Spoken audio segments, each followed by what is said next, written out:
মনে রবে কি না রবে আমারে, সে আমার মনে নাই, মনে নাই, মনে রবে কি না রবে আমারে। ক্ষণে ক্ষণে আসি তব দুয়ারে, অকারণে গান গাই, মনে রবে কি না রবে আমারে। নমস্কার বন্ধুরা, গানে গানে সঙ্গীতার রান্নাঘরে আপনাদের স্বাগত জানাই। আজ আমি চলে এসেছি ছোট ছোট সোয়াবিন দিয়ে তৈরি একটা নতুন রেসিপি নিয়ে। আসুন দেখা যাক রেসিপিটা কিভাবে করছি।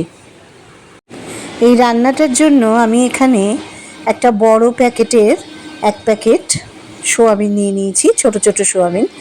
তাতে আমি প্রথমে একটু নুন দিলাম অল্প করে হলুদ, দিয়ে দিলাম একটু জিরে আর লঙ্কা বাটা, আর দিলাম কাশ্মীরি লঙ্কার গুঁড়ো,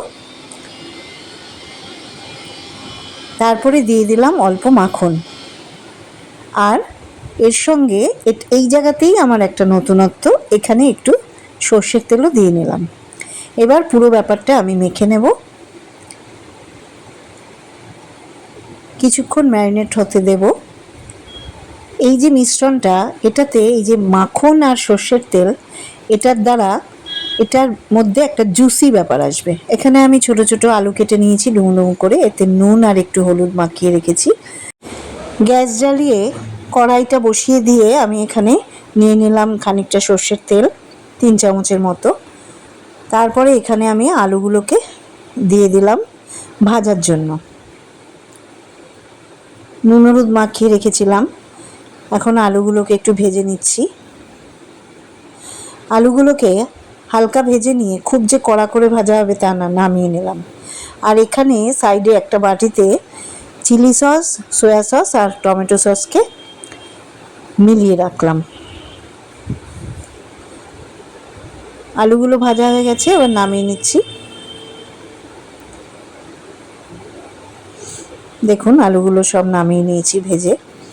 এইবার কড়াইয়ের যে তেল রয়েছে তাতে আর একটুখানি তেল দিয়ে তাতে দিয়ে দিলাম একটা শুকনো লঙ্কা, শুকনো লঙ্কাটাকে ভেঙে দিলাম একটা তেজপাতা আর একটু জিরে, গোটা জিরে।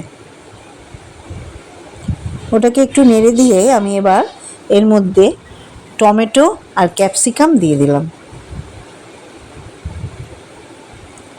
এবার ভালো করে নেড়ে এর মধ্যে যে সয়াবিনগুলো আমি ম্যারিনেট করে রেখেছি সেগুলোকে দিয়ে দিলাম।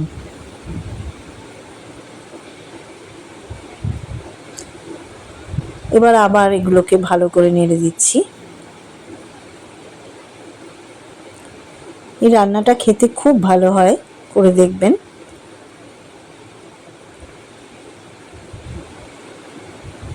এবার এতে দিয়ে দিলাম আদা, জিরে আর কাঁচা লঙ্কা বাটা। বেটে রাখা বাটিটার মধ্যে একটু জল দিয়ে দিলাম। এবার এতে 3-4টে কাঁচা লঙ্কা যেগুলো আমি চিড়ে রেখেছিলাম ওগুলো দিয়ে দিলাম। তারপরে যে 3খানা সস আমি মিশিয়ে রেখেছি সেগুলোকে দিয়ে দিলাম। বাটি ধুয়ে একটু জলও দিয়ে দিলাম। এবার ভালো করে কষিয়ে নিচ্ছি। এবার ভেজে রাখা আলুগুলোকে দিয়ে আবারও ভালো করে নেড়ে দেবো। এই রান্নাটা অতি কম সময়ে হয়ে যাবে, তবে খেতে এত ভালো হবে যে রুটি, পরোটা, লুচির সাথে খুবই ভালো লাগবে। এবার এখানে আমি একটা গুঁড়ো করে রেখেছি কিছু মশলা দিয়ে, জিরে, ধনে, মৌরি আর একটু গোলমরিচ। তাছাড়াও আমি একটু গোলমরিচের গুঁড়োও দিলাম, আর দিয়ে দিলাম একটু চিনি।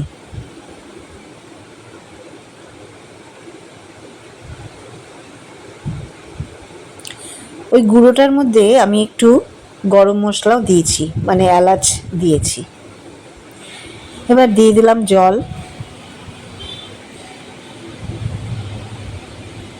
জল দিয়ে আমি ভালো করে নেড়ে এবার একটা ঢাকনা দিয়ে ঢেকে দিলাম। কিছুক্ষণ পর, এই 7-8 মিনিট পর আমি ঢাকনাটা সরিয়ে দেখে নিলাম যে আলুগুলো সেদ্ধ হয়েছে কিনা। দেখলাম আলুগুলো সেদ্ধ হয়ে গেছে। এবার এতে স্বাদ মতো আরেকটু নুন দিলাম। অবশ্যই সেটা একটু টেস্ট করে নিয়ে দিতে হবে। তারপরে এর মধ্যে দিয়ে দিলাম গরম মশলার গুঁড়ো।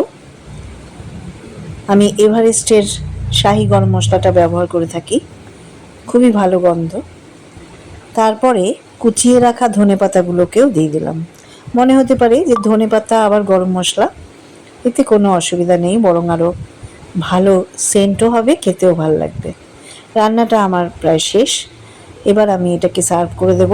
এই রান্নাটা করে দেখুন, কেমন লাগে আমাকে জানাবেন প্লিজ কমেন্ট সেকশানে গিয়ে। লাইক করতে ভুলবেন না, আর আমার চ্যানেলটাকে সাবস্ক্রাইব করে আমার পাশে থাকার অনুরোধ রইল। এর পরের দিন চলে আসবো আরেকটা নতুন রেসিপি নিয়ে।